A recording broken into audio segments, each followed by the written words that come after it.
So the Vox AC30 Copper Top 1963, all original. The decision has been made, and the decision is we're going to recap this amplifier, the main electrolytics. So we're just going to go through what's going to be changed. So we'll start. This 8+8 here is going to be changed. The can cap, which is 16+16, we're changing for a 3232. We're changing this capacitor here, this big one, and we're changing the cathode bypass capacitor. Now inside here we're not changing very much at all, but we do have some electrolytics. So we have these 25 microfarad bypass capacitors. There's another one down there. They will almost certainly be leaky. There's another one there, you can see, and we've got some Hunt's capacitors here, and they will be leaky. They're always leaky. And then from there, what we're going to do is test these Weimars. Now these Weimars hold up really well. Having said that, we did have to change a couple in that WEM dominator that we did, because one was leaking, and probably the other one wouldn't have been long. Ooh, do you know, I've just spotted that. That must be factory. That wire there, someone's got against it with the soldering iron. Look, leant against it with the iron bar. This, I think, there. Yeah, has to be from the factory, because no one's ever been in here before with this soldering iron. And then these two here. Now these are 0.5 of a microfarad, and they're quite hard to get now. 470 nanofarad is about the closest. They're 500 nanofarad or 0.47. I always say nanofarad. It's just so 470 nanofarad. And the thing is, I haven't found any capacitors at good enough quality for 470 to go in it. I've got some 470 nanofarad caps, but they're just like the red Panasonic ones, and I don't really want to put those in here. All the caps I've bought for this are F&T or Sprague's. That's all that's going in this. So right, we'll make a start. So this 8+8 is the one that's most difficult to source, because we need it to fit into its own bracket there, as you can see. So I've got this 16+16 which is going in, but obviously this has got long terminals on, so we're going to have to fit the wires on and put some heat shrinking on there, because we need it to fit back into its own bracket. So that's that one.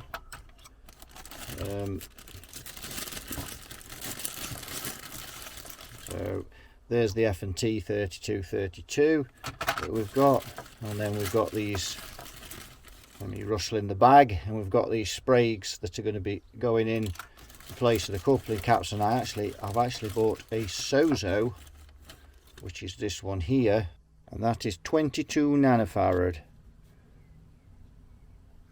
and that will be replacing that Hunt's capacitor that you can see there. Right, we've got this one in.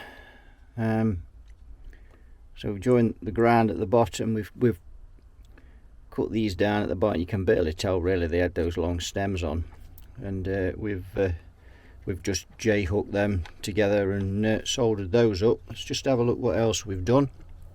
So we've not soldered this one up yet. So what we've done is I've just utilised the ground that was there. It seemed to make sense. We'll just sit that on some silicone, just to keep that tight.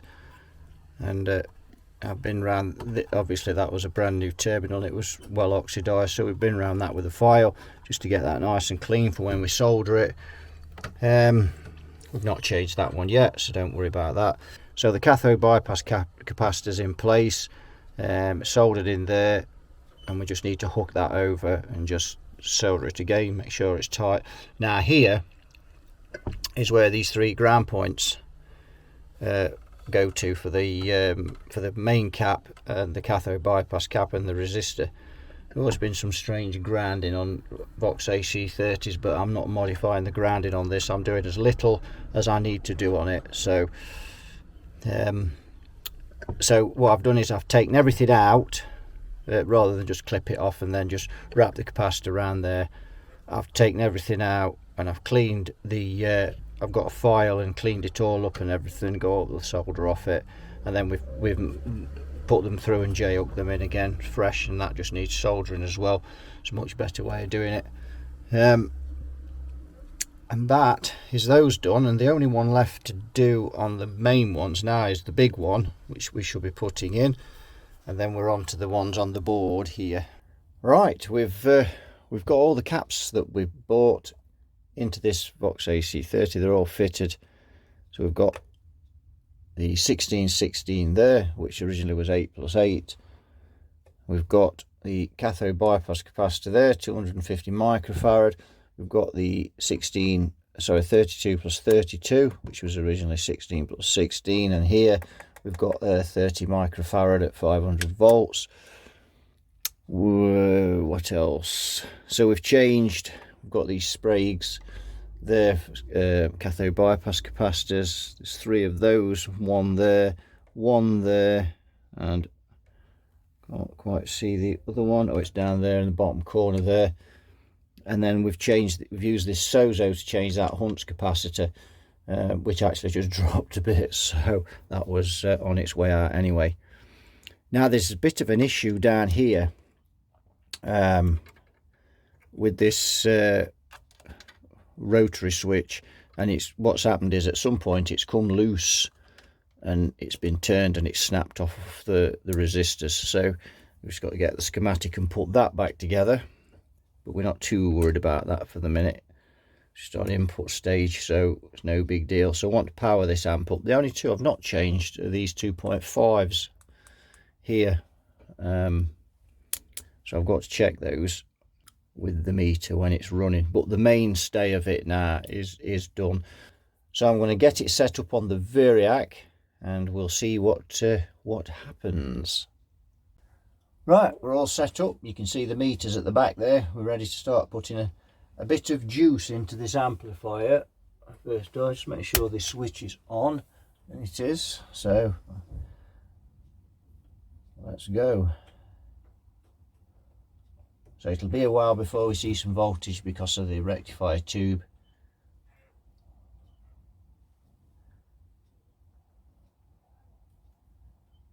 So I've got 50 volts on the Variac now. By the way, the meter on the right is measuring the HT voltage, and the meter on the left is on the bias. So let's go up to 70 volts and see where that takes us.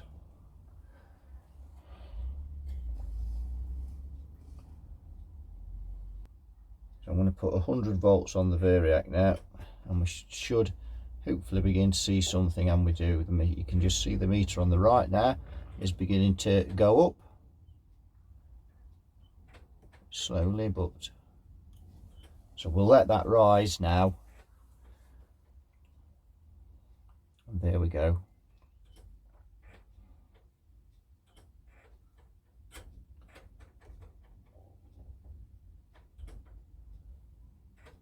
So that's just creeping up slowly,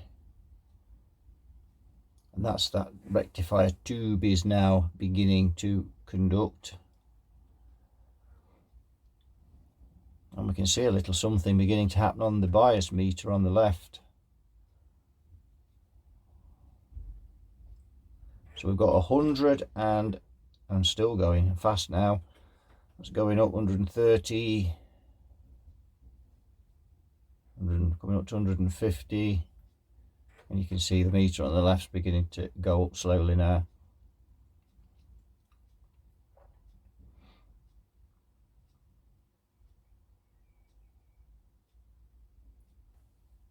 So that's 101 volts on the Variac. So I'm just going to go up a bit more. Let's just go up to about 120. There, 120 volts. just check the current meter. That's fine.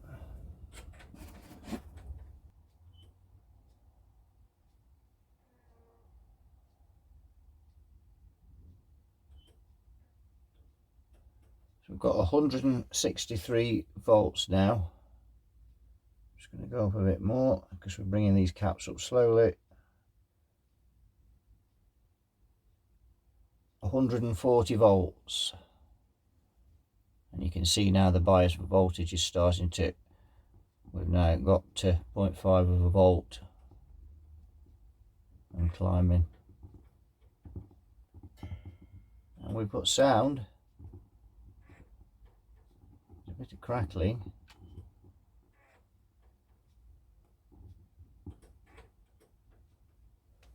Check the current meter again. That is fine. 170 milliamps. Now I've not cleaned the tube sockets or anything yet. All I've done really is put these capacitors in. So before I start taking anything else out and cleaning and whatnot, I want to make sure this amp runs on the work that I've actually done to it. So we're going to go up to 160 volts now.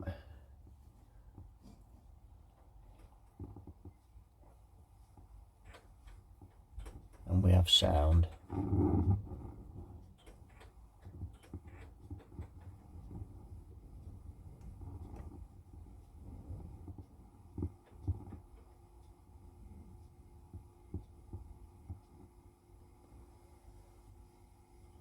So 170 volts. Let's go up to 180. In fact, there we go, 180 volts.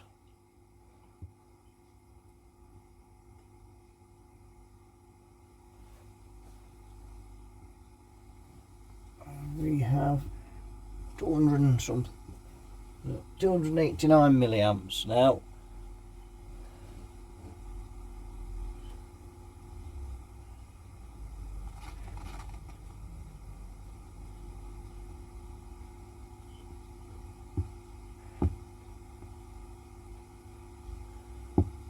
Let's go up to 200.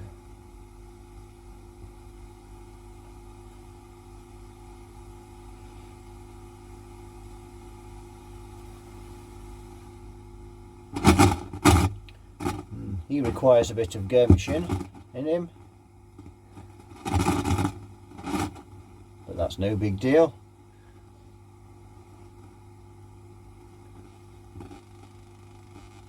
That's my mobile phone you can hear, which is on the end of the bench. That's all looking good.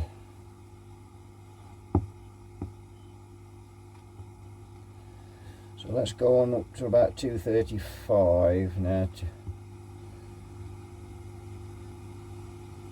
You can really hear the volume coming up now.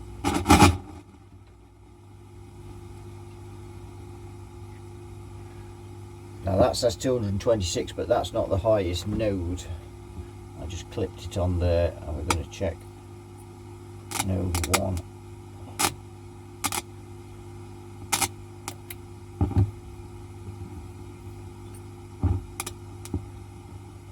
.330 volts. Yep, 330 volts on the highest node. We'll just click it back on there.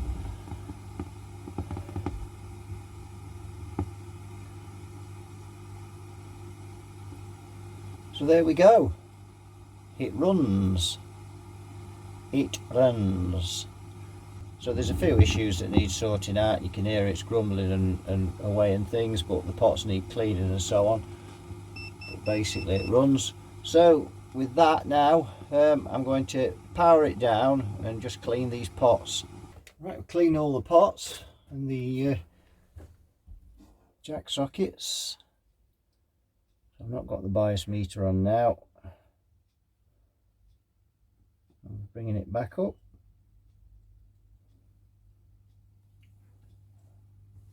So just checking that voltage there.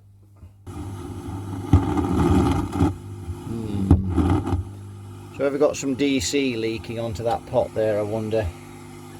So this is what we're going to have to check now, is if there's DC leaking anywhere on these Weimar caps. Let's just get a pointer. So we've got these Weimar caps all over the place. We've also got a cap here, which needs to be checked, could be leaking. We swapped that Hunts one, we didn't even bother. I have a feeling there's another Hunts one there, that's 500 picofarad. So we may have to look at that as well.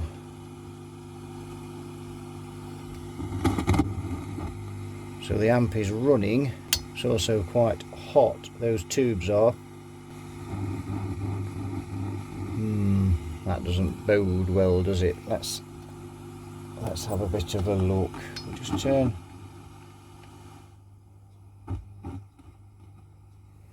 that channel down. Let's just see. Funnily enough, that's the wire that's been burnt in the factory with the soldering iron. And yes, indeed, look. So we've got 1.38 volts leaking onto that pot. And according to that, so on that side of the pot, there we've got 60 volts. You can see that clear as day. We've got quite a bit of frying going on as well. So this amp, whilst it's running, it's got some issues. I was hoping we get away without changing these caps, but it's not looking like it. So that capacitor there is all over, and it's also microphonic.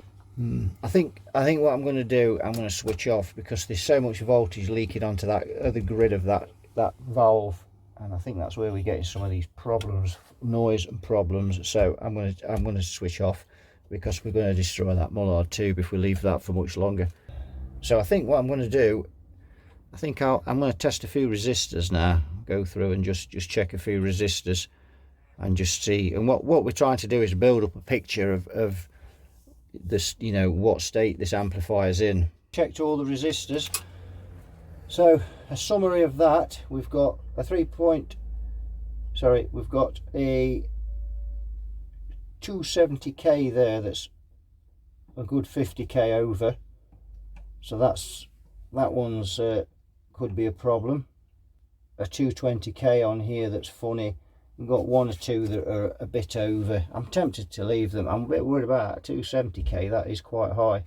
That's sort of 50k over. That's considerable. But again, if the amp runs okay and sounds okay, I think we're better off leaving them. So we've got, from the capacitors we've tested, we know which ones we've got here that are leaking. I think I might take this out and tack in a normal poly 100 nanofarad, so I can carry on working on this amp, and then while we order some Sozos, just tack it in just to protect that Mullard, that grid on that Mullard tube. Right, I've got the Variac back on, and I'm running this amp up again, and I've tacked in, just use this pen to point, I've tacked in this 100 nanofarad capacitor just to tide us over, because obviously we want to put some Sozos in here. That's the offending item, grubby little thing. Now let's see what we've got on that volume pot, and it's perfect. So we've got a little bit of leakage on this one, and you can see now that was also microphonic, that capacitor.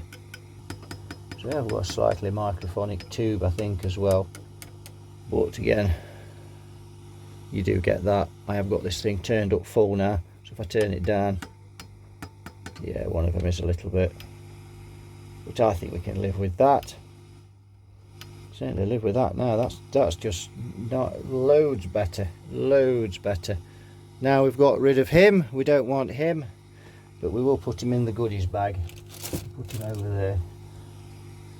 So I'm keeping all the capacitors for this amp. So that's good, and this amp, and you can tell now this amp is just running so much better. That was causing so many problems. So the next capacitors I want to test on DC is these ones here. That's underneath there. So where are they connected to? There. 221. 4 volts, that's leaking. 216, and 3.75, that's leaking. That's got 216 volts on there. So we've got that one's bad, 500 pico's bad, the one in the corner's bad as well, and obviously that one's bad. Both of these are bad. So I've got 4 volts going onto the grid of that EL84. So if I come down to here, trace that through there, yeah, that's these caps. So these caps are leaking grid voltage on. They need, so we need to switch off as well. Well, it's not a lot of voltage, but it'll be up in the bias. So that's the assessment of the Vox AC30. We've got all the main electrolytics done, and they're all fine. The amp was fired up very sick. We've got 53 volts leaking onto this pot, which would be leaking onto the grids of the preamp tube. We've tacked in the 100 nanofarad temporarily till we get some a decent sozo or something in there. We need 1, 2, 3, 4, and then the one over on that end there, 5. So we need 5 capacitors. Some of the resistors are out of tolerance, but I'm tempted to leave those. There's just one I'm concerned with, which is about 50k over that 270k. That's quite high. So there we have it. I can't really go any further with this now. I don't want to be running this amp any longer than necessary, although there's not a lot of voltage leaking onto those grids of the output tubes, but there is voltage leaking, so they have to go. So we'll leave this one for now as part 2. You all take care, and I'll see you all in another video. Bye bye for now.